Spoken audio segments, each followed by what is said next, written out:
Kelanchal times, हर खबर पर हमारी नजर।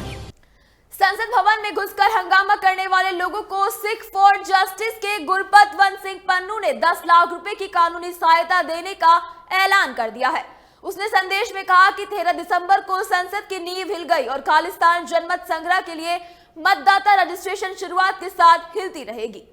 संसद की बरसी के मौके पर संसद भवन में घुसकर हंगामा करने वाले लोगों को सिख फॉर जस्टिस के गुरपतवंत सिंह पन्नू के 10 लाख रुपए की कानूनी सहायता देने का ऐलान कर दिया है। उसने संदेश में कहा है कि 13 दिसंबर को संसद की नींव हिल गई और खालिस्तान जनमत संग्रह के लिए मतदाता रजिस्ट्रेशन शुरुआत के साथ हिलती रहेगी।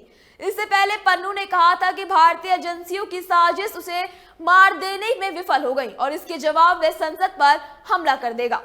बता दें कि बुधवार यानी 13 दिसंबर को संसद में 0 ओवर के दौरान हुए तमाशे में शामिल 7 लोगों में से पुलिस ने 6 लोग विशाल वृंदा, नीलम देवी, अमोल शिंदे, सागर शर्मा, डी मनोरंजन को गिरफ्तार कर लिया है।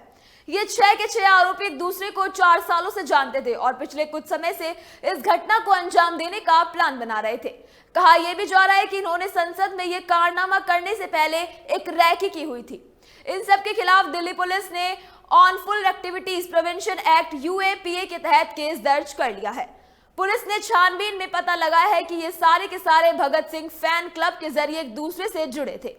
सागर शर्मा नाम के आरोपित संसद की सिक्योरिटी चेक के बारे में जानता था। तो भाई अमोल शिंदे वो आरोपी था जो महाराष्ट्र से जाकर स्मोक कनस्तर लेकर आया था, जिसे उसने अपने साथियों को इंडिया गेट पर बांटा। कथित तौर पर इन सब की प्लानिंग थी कि ये सारे संसद में घुसेंगे, लेकिन सिर्फ सागर शर्मा और मनोरंजन को ही पास मिल पाए थे, इसीलिए अमोल और नीलम बाहर ही थे। इनकी एंट्री के बाद ही लोकसभा के 0 ओवर में अफरा तफरी देखी गई। विजिटर गैलरी से सांसदों के बीच कूदने वाला सागर शर्मा था। बताया जा रहा है कि जैसे ही सागर वहां कूदा तो मनोरंजन ने पीछे से वो स्मोक पैकेट खोल दिए। इतनी देर में नीलम और अमोल ने लोकसभा के बाहर ये काम कर दिया और तानाशाही बंद करो के नारे लगाए जाने लगे।